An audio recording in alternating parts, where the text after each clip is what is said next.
Hello everyone, perfection IAS में आप सभी का स्वागत है।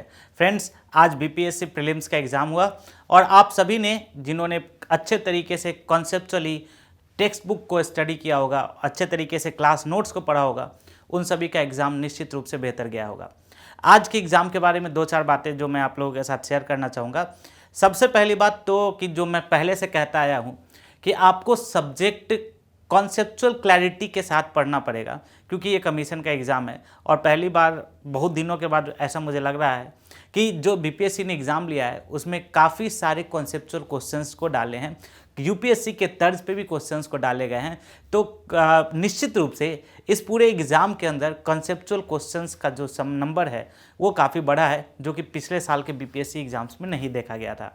तो ये एक गुड साइन है वैसे स्टूडेंट्स के लिए जिन्होंने थॉरोली पढ़ा है, और निश्चित रूप से हमारे परफेक्शन आईएएस के जितने भी स्टूडेंट्स होंगे उनका एग्ज़ाम बेहतर गया होगा, ऐसा मेरा मानना है। क्योंकि उन्होंने पूरे अच्छे तरीके से पूरे क्लास को अगर किया होगा तो पूरे अच्छे तरीके से बहुत सारे क्वेश्चंस का जो डायमेंशन है वो उन सारे डायमेंशंस को हमने क्लास के अंदर डील किया है।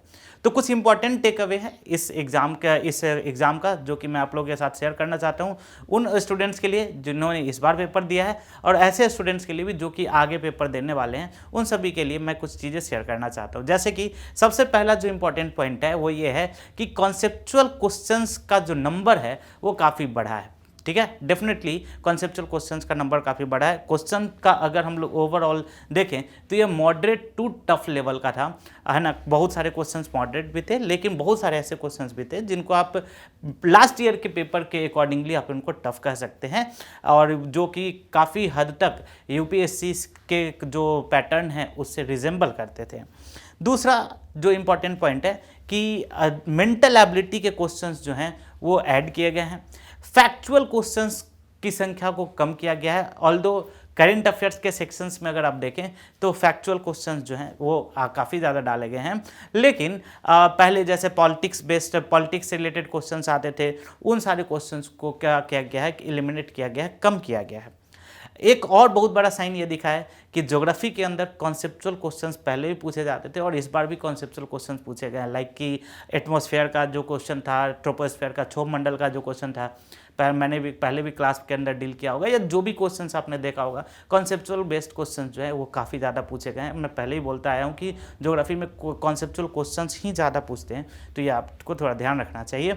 दूसरा, मॉडर्न हिस्ट्री के अंदर जो क्वेश्चंस हैं ये ड्रास्टिकली काफ़ी चेंज हुआ है। मॉडर्न हिस्ट्री के जो क्वेश्चन हैं वो उन नंबर में काफ़ी इंक्रीज़ किए हैं और कॉन्सेप्चुअल क्वेश्चंस इसमें पूछे गए हैं।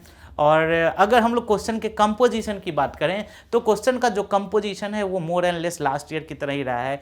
सबसे ज़्यादा जो हिस्ट्री से क्वेश्चंस पूछे गए हैं, साइंस से क्वेश्चंस पूछे गए हैं, करंट अफेयर से क्वेश्चन पूछे गए हैं, उसके बाद फिर ज्योग्राफी से, पॉलिटी से क्वेश्चंस पूछे गए हैं। तो अगर आप देखेंगे तो 5 जो इंपॉर्टेंट पॉइंट जिसको कि हमने इस एग्जाम से हमने लिया वो ये था कि क्वेश्चंस का जो कंपोजिशन था वो सेम था, बट कंसेप्चुअल क्वेश्चंस का नंबर काफ़ी बड़ा है। क्वेश्चंस का लेवल अगर हम लोग देखें तो कुछ क्वेश्चंस मॉडरेट लेवल के हैं और कुछ क्वेश्चंस जो हैं वो टफ लेवल के हैं। फैक्ट बेस्ड क्वेश्चंस घटे हैं निश्चित रूप से। करंट अफेयर्स में यद्यपि की उनकी संख्या रही है, लेकिन फैक्ट बेस्ड क्वेश्चंस घटे हैं। और कट ऑफ का बहुत ज़्यादा प्रिडिक्शन नहीं करते हुए, क्योंकि पहले भी देख चुके हैं कि जो ये काफ़ी चेंज होता रहा है ना। बट फिर भी चूंकि इस बार निगेटिव मार्किंग भी थी, बहुत सारे स्टूडेंट्स ने कम किया है, तो अगर जो भी 95 to 100 या 100 के प्लस अराउंड में हैं, 100 to 103 अराउंड में है, तो वो लोग निश्चित रूप से आप लोग को मेंस के प्रिपरेशन में लग जाना चाहिए। और अगर थोड़ा कम नंबर वाले भी हैं उनको भी, क्योंकि अभी अगला जो प्रीलिम्स है वो लगभग 30 सितंबर को प्रस्तावित है, आप लोगों ने सुना भी होगा, आज के न्यूज़ में था। तो इतने दिन तक तो आप प्रीलिम्स का प्रिपरेशन कर नहीं सकते हैं जो पहले से पढ़ चुके हैं, तो उनको भी अभी मेंस के प्रिपरेशन में लग जाना चाहिए। लेकिन जो 100 के आसपास वाले स्टूडेंट्स हैं, डेफिनेटली आप लोग मेंस के प्रिपरेशन में लगें। आगे क्या होगा वो किसी को भी नहीं पता है, बट मेरा ऐसा मानना है, जितने भी हमारे स्टूडेंट्स से हमें इनपुट मिला है और जितना भी हमें पता चला है कि अगर 100 के आसपास से आप हैं तो निश्चित रूप से आपको तैयारी शुरू कर देनी चाहिए।